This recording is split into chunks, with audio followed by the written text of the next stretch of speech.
श्रीकृष्णाय नमः। जय गुरुदेव। वसुदेवसुतं देवं कंसचाणूरमर्दनं देवकी परमानन्दं कृष्णं वन्दे जगद्गुरुम्।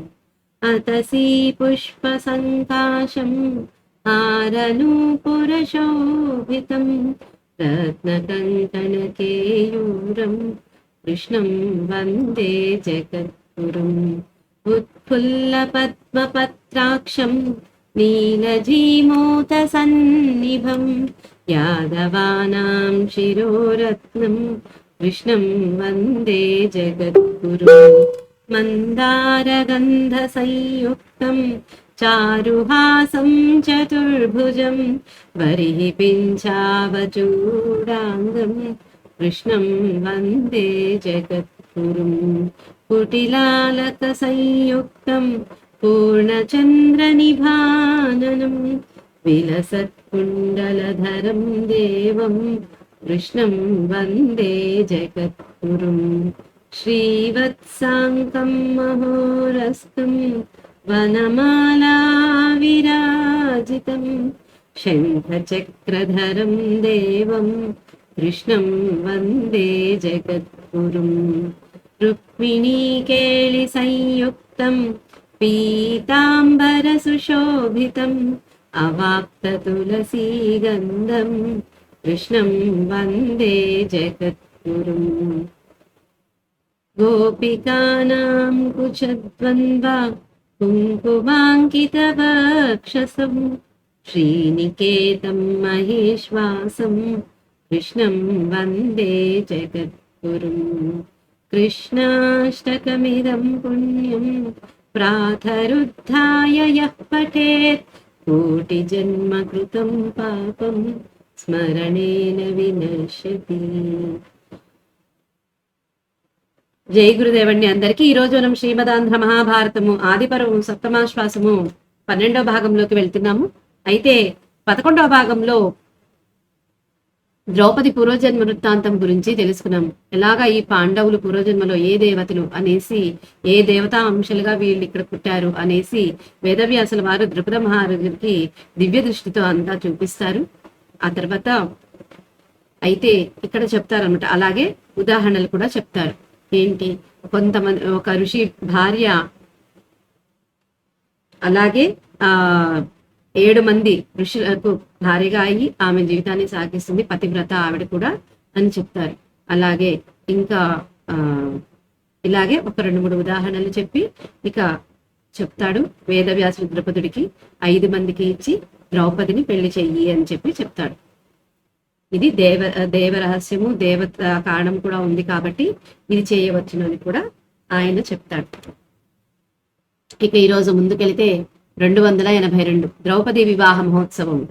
నేడు పుణ్యదినము నెమ్మితో రోహిణి యుక్తుడై శశాంకుడున్నవాడు మంత్రవంతముగా గ్రమంబుదనే ఊరు బెండ్లియగుడు కృష్ణ భీతితోడా.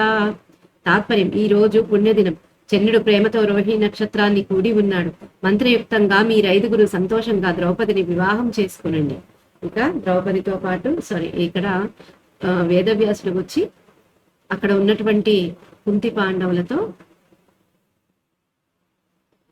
ఇలా అంటాడు. ఈరోజు పుణ్యమైన దినము. చంద్రుడు రోహిణి నక్షత్రాన్ని ఏ రోజు పెళ్లి చేసుకున్నాడో అదే రోజు ఈ రోజు. కాబట్టి మీ 5గురు కూడా సంతోషంతో ద్రౌపదిని వివాహం చేసుకోండి అంటాడు.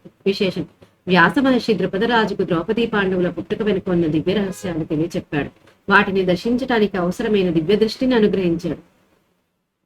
ఇది వరలో కూడా ఇటువంటిది ఉన్నదని ఒక ఉదాహరణ ఇచ్చాడు. ఆ కన్యాదాత మనస్సును ఆవరించిన అనుమాన తిమిరాన్ని పూర్తిగా తొలగించాడు. గతంన శోచామి కృతం స్మరామి అన్నట్లు కర్తవ్యాన్ని నిర్ణయించాడు. ద్రౌపదీ వివాహానికి ఆటంకమే లేని రాచబాట వేశాడు. ధర్మరాజుని తీర్పే వ్యాసుని తీర్పు కావటం, ధర్మరాజుని స్థాయి మరో మెట్టు ఈ ఘట్టంలో పెరగటం విశేషం. 283 వచనం.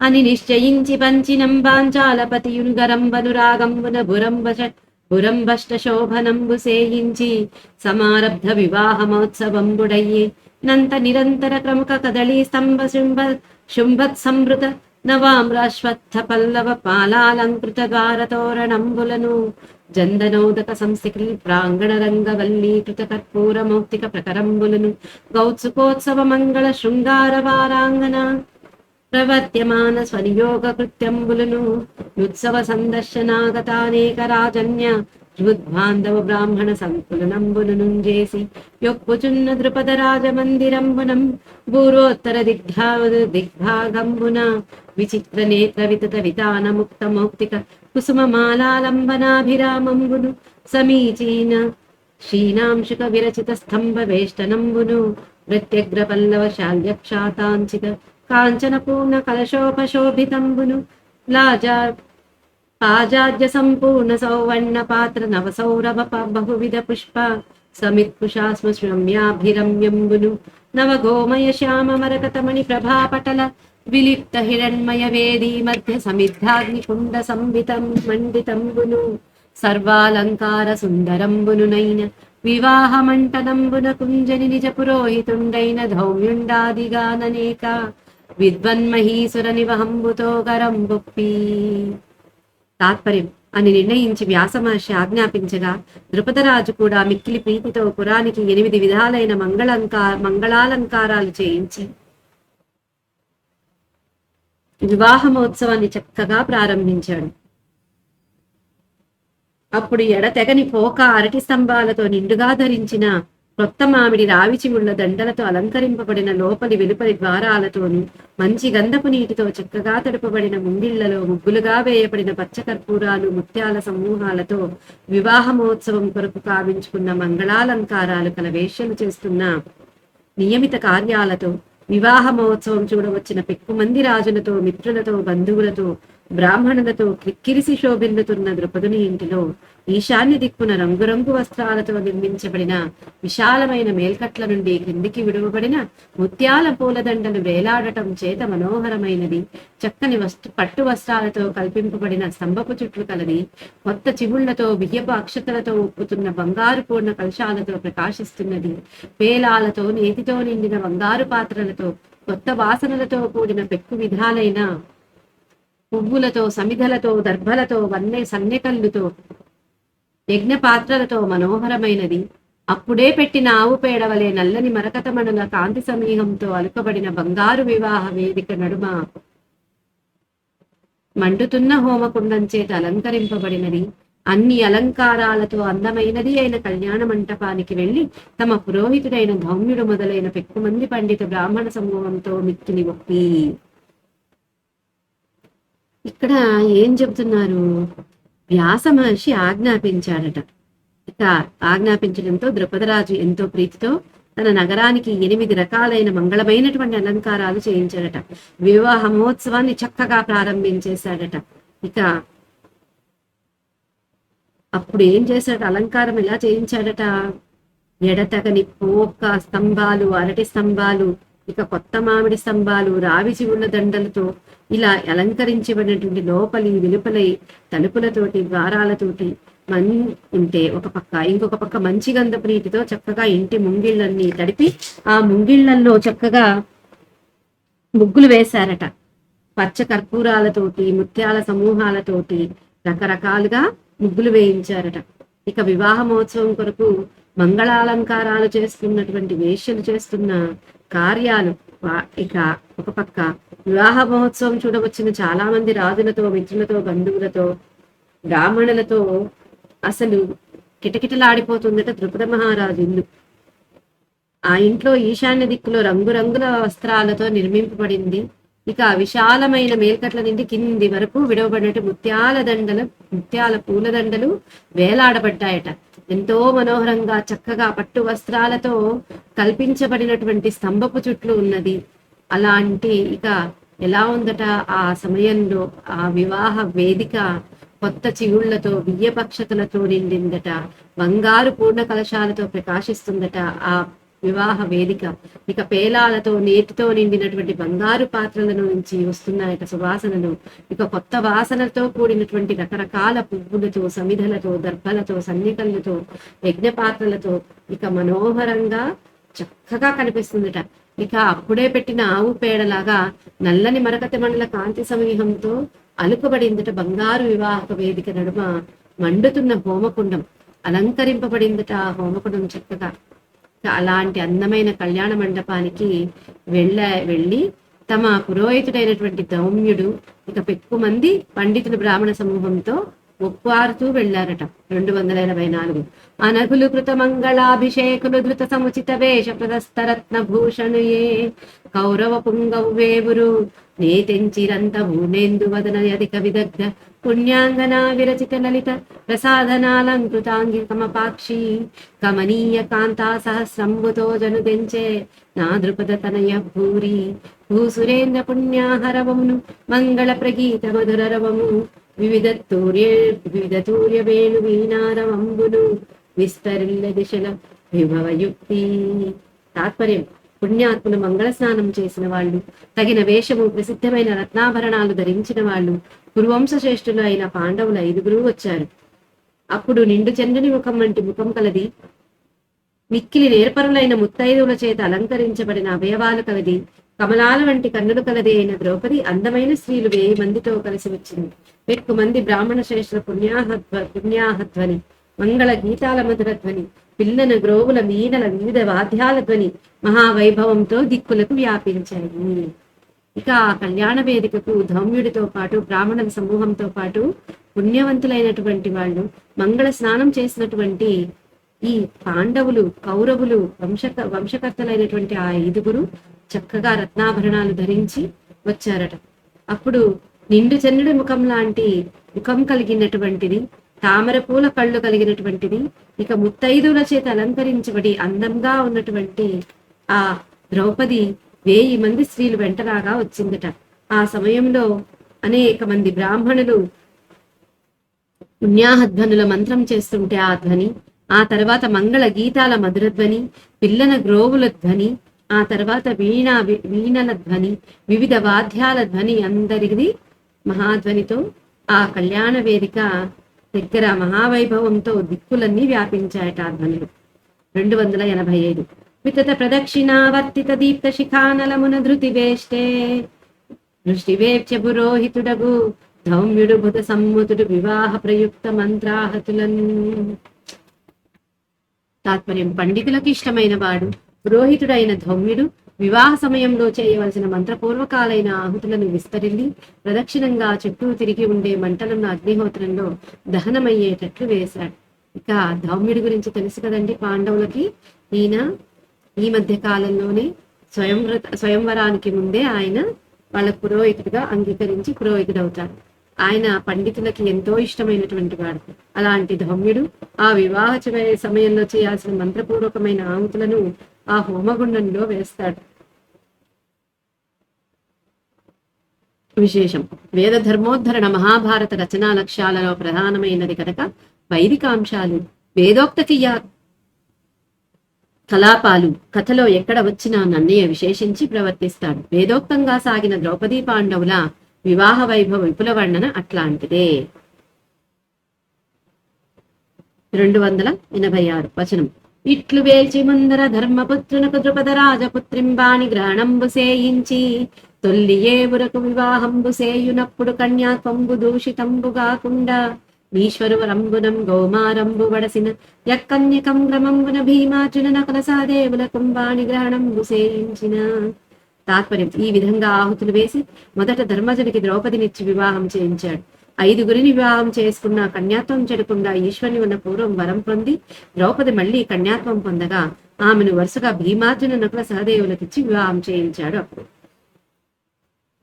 ఈ విధంగా హోమంలో ఆహుతులు వేసి మొదట ధర్మరాజుతో ద్రౌపదికిచ్చి వివాహం చేయిస్తాడు. ఇప్పుడు వివాహం చేయించాక ఆమె కన్యాత్వం జడదు. ఎందుకు? ఈశ్వరి వరంతో. మళ్ళీ ఆమె కన్యాత్వం పొందేటప్పటికి తిరిగి భీముడితోటి, అర్జునుడితోటి, నకల సహదేవులతోటి ఇచ్చి వివాహం చేయిస్తాడు ధౌమ్యుడు. 287 జనుల ఆశీరవంబును జదల దివురు దేవదుందు వినాదంబు దివ్య గంధమంద గంధ మహామోదమాన కుసుమ వృష్టియును మహాముదముతో విస్తరిల్లే. తాత్పర్యం: జనుల ఆశీర్వాద ధ్వని, ఆకాశంలో మ్రోగే దేవతల భేరుల ధ్వని, మంచి వాసన కల మందమారుతంతో పరిమళించే పూల వాసన మిక్కిలి సంతోషంతో అతిశయించాయట. అంటే ఇక్కడ ఏం చెప్తున్నారు, వీళ్ళ వివాహ మహోత్సవం ప్రపంచానికే ఇష్టం అనమాట. కాబట్టి జనులందరూ ఆశీర్వాద ధ్వనులతోటి మారు మ్రోగిపోతుంటే ఆకాశంలో దేవతల యొక్క దుందుబులు భేరుల ధ్వని మోగిపోతుందట. ఎందుకు? అక్కడ దేవతలకు కూడా ఇది సమ్మతం కాబట్టి. ఇక మంచి వాసన కల గాలితో పరిమళించే పూల వాసన ఇంకా సంతోషంతో అక్కడ అందరినీ అతిశయించాయట అని వైశంపాయుడు జనమేజయుడికి చెప్పాడట. 289 ఆశ్వాసాంతం. విద్యా విలాస పార్థివ విద్యాధర నిఖిల రాజ విద్యానిధి శీతద్యుతి విషదయస ప్రసరద్యోతిత సర్వలోక రాజ మహేంద్ర. ఇంకోసారండి. విద్యా విలాస పార్థివ విద్యాధర నిఖిల రాజ విద్యానిధి శ్రీతద్యుతి విషదయశయ ప్రసరద్యోతిత సర్వలోక రాజ మహేంద్ర. తాత్పర్యం: విద్యలలో ప్రకాశించేవాడా, రాజులలో విద్యాధరుడైన జీమూత వాహనుని వంటివాడా, అన్ని రాజ విద్యలకు నిధివైన వాడా, చంద్రుని వలె తెల్లని కీర్తి యొక్క వ్యాప్తితో అన్ని లోకాలను ప్రకాశింపజేసిన వాడా, ఓ రాజరాజ నరేంద్ర. ప్రతి ఆశ్వాసం మొదట్లోనూ రాజరాజ నరేంద్రుని స్తుతిస్తాడు నన్నయ్య. ఇక్కడ కూడా అదే చేశాడు. 290. రాజరాజ గుణరాజిత రాజత్తేజ రాజకుల దీప విశిష్టాంభోజ మిత్ర నృపపూజిత పాదాంభోజ భూవినుత పుణ్యవరేణ్య. తాత్పర్యం: రాజరాజ, మంచి గుణాలతో ప్రకాశించేవాడా, ప్రకాశించే పరాక్రమం కలవాడా, రాజవంశంలో దీపం వంటివాడా, సదాచార సంపన్నులనే కమలాలకు సూర్యుని వంటివాడా, రాజుల పూజలందుకున్న పాదపద్మాలు కలవాడా, లోక ప్రశంసలు పొందినవాడా, పుణ్యాత్ములలో శ్రేష్ఠుడా. ఇంతకు ముందు పద్యం లాగానే ఇక్కడ కూడా చక్కగా స్తుతించాడు నన్నయ్య రాజరాజ నరేంద్రుని. విశేషం: ఈ వృత్తంలోని ప్రతిపాదంలో వరుసగా రణభ గగ అనే గణాలుంటాయి. 7వ అక్షరం ప్రతిమైత్రి స్థానం. గద్యం: ఇది సకల సుఖ విజన వినుత నన్నయ భట్ట ప్రణీతంబైన శ్రీ మహాభారతంబునం దాది పర్వంబున ధృష్టద్యుమ్న ద్రౌపదీ సంభవ కథనంబును కృష్ణద్వైపాయన సందర్శనంబును గంగాతీరంబున నంగార పన్నునర్జునుండు జయించుటయు దాపత్య వశిష్టార్వోఖాఖ్యానంబును ద్రౌపదీ స్వయంవరంబును వంచేంద్రోపాఖ్యానంబును ద్రౌపదీ వివాహంబును నన్నది సప్తమాశ్వాసము. తాత్పర్యం: ఇది సకల సత్కవుల ప్రశంసలు అందుకున్న నన్నయ్య భట్టు రచించిన శ్రీ మహాభారతంలో మొదటిదైన ఆది పర్వంలో దృష్టద్యుమ్న ద్రౌపదుల జన్మను గురించి చెప్పటం, వేదవ్యాస మహామునీంద్రులను దర్శించటం, గంగా తీరంలో అంగార పండుడిని అర్జునుడు జయించటం, తపతీ సంవరణ వశిష్ఠ ఔరుల కథాకథనం, ద్రౌపదీ స్వయంవరం, పంచేంద్రోపాఖ్యానం, ద్రౌపదీ వివాహం అనే అంశాలు కల ఇది 7వ ఆశ్వాసం. ఆది పర్వంలో సప్తమాశ్వాసం సమాప్తం. ఇక్కడ ఏం చెప్తున్నారు?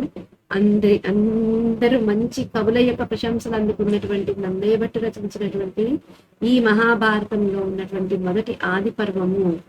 ఈ ఆది పర్వంలో ఈ సప్తమాశ్వాసంలో దృష్టద్యుమ్నుడి యొక్క ద్రౌపది యొక్క జన్మ గురించి చెప్తారు. ద్రౌపదుడు ఎలాగా యజ్ఞాలు చేసి వాళ్ళిద్దరిని పొందుతాడు, దృష్టద్యుమ్నుడి ద్రోణుని జయించటానికి.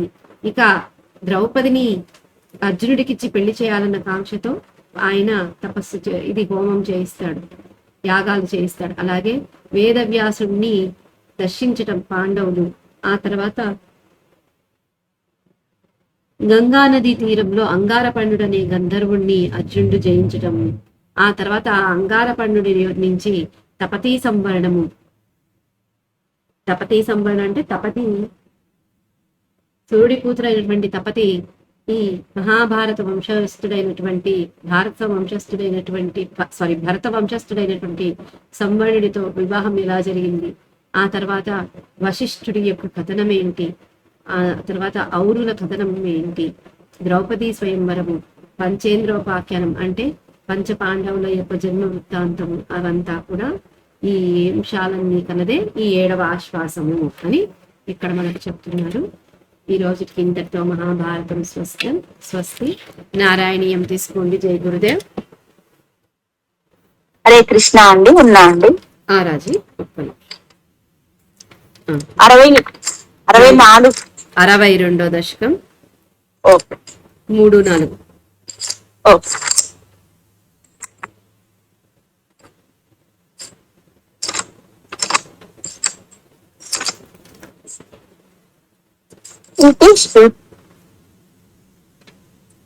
इति श्रुत्वा वाचं पितुरयि पवानाः सरसं दिगे तन्नो सत्यम् भगवजनिता वृष्टिरिति यत् अदृष्टं जीवानां सृजति खलु वृष्टिं समुचिताम् महारण्ये वृक्षाः किमिव बलिमि इन्द्राय ददते. బాగా చదివావు రాజీ. స్వామి, నందుడు చెప్పిన మాటలు విని నీవు సరసముగా నీ తండ్రితో ఇట్లాంటివి: తండ్రి, వర్షము ఇంద్రుని వలన కలుగునన్న మాట నిజము కాదు. జీవుల యొక్క అదృష్టమును అనుసరించి తగినట్లుగా వర్షమును పడుచుండును. అరణ్యములోనున్న మహావృక్షములు ఇంద్రునికి ఆవిర్బలిని సమర్పించటలేదు కదా. ఇక చెప్తున్నాడు స్వామి. ఏమంటున్నాడు? నందుడు చెప్పంగానే చక్కగా ఆయనతోటి ఇలా అన్నాడు: నాన్న, వర్షము ఇంద్రుడి నుంచి పడుతుంది అనుకుంటున్నావు కదా, అది నిజం కాదు. జీవుల యొక్క అదృష్టం, వాళ్ళ యొక్క కర్మను అనుసరించి వాళ్ళ కర్మకు తగ్గట్లుగా వర్షాలు పడతాయి. అడవిలో మహావృక్షాలు ఏమన్నా ఇంద్రుడికి హోమాల్లో హవిస్సులను ఏమన్నా సమర్పిస్తున్నాయా? లేదు కదా అని అంటాడు. 4. ఇదంతా సత్యం యదిహ పశవో నకులదనం తదా జీవ్యాయాసౌ బలిరచల భత్రే సముచితః శిరేభ్యోప్యుత్కృష్టాః నను ధరణి దేవాః క్షితితలే తతస్తేప్యారాధ్యాః ఇతి జగతిథ త్వం నిజ జనాన్. బాగా చదివావు రాజు. తండ్రి, నీవన్నట్లు గోపాలకులమైన మనకు వంశ పరంపరగా వచ్చుచున్న గొప్ప సంపద ఈ ఆవులే. వాటికి ఈ గోవర్ధన పర్వతమే జీవనాధారము. మన ఆవులు ఆ గిరిపై సంచరించుచు పచ్చికలను మేయుచు హాయిగా బతుకుచున్నవి. అందువలన ఈ పూజోపచారములను ఈ పర్వతమునకు సమర్పించుటయే యుక్తము. ఈ భూతలమున బ్రాహ్మణులు దేవతల కంటే గొప్పవారు కదా, కావున వారు కూడా పూజనీయులు అని నందుడు మొదలగు వారితో నీవు పలికితివి. ఇంకా అంటున్నాడు. ఏంటి స్వామి? నాన్న, నువ్వు చెప్పినట్లే నువ్వు ఈ గోపాలకులానికి, ఈ గోపకులానికి వంశ పరంపరగా వస్తున్నటువంటి గొప్ప సంపద ఏంటి అంటే ఆవులే. కానీ ఆ ఆవులకు జీవనాధారం గోవర్ధన పర్వతం. మన ఆవులన్నీ ఆ గిరిపై తిరుగుతూ పచ్చికలను వేస్తూ హాయిగా బతుకుతున్నాయి. అందువలన ఈ పూజల్ని, ఉపచారాలన్నిటినీ ఈ పర్వతానికి సమర్పించడమే సరి. ఈ భూమి మీద బ్రాహ్మణులు దేవతల కంటే గొప్ప కాదు కదా, కాబట్టి వారు కూడా పూజనీయులు అని నందుడు మొదలటువంటి మిగిలిన గోప పెద్దలతోటి నువ్వు పలికావు తండ్రి అని చెప్తున్నారు. ఈ రోజుటికి ఇంతటితో స్వస్తి. ఓం శ్రీ కృష్ణాయ నమః. జై గురుదేవ్. యదక్షరపదభ్రష్టం మాత్రాహీనం తు యద్భవేత్ తత్సర్వం క్షమ్యతాం దేవ నారాయణ నమోస్తుతే. విసర్గబిందు మాత్రాణి పదపాదాక్షరాణి చ న్యూనాని చాతిరిక్తాని క్షమస్వ పురుషోత్తమ. అన్యథా శరణం నాస్తి త్వమేవ శరణం మమ. తస్మాత్ కారుణ్య భావేన రక్ష రక్ష జనార్దన. లోకా సమస్తా సుఖినో భవంతు. లోకా సమస్తా సుఖినో భవంతు. లోకా సమస్తా సుఖినో భవంతు. ఓం శాంతి శాంతి శాంతి. సర్వం శ్రీ శ్రీ సద్గురు చరణారవిందార్పణమస్తు. జై గురుదేవ్.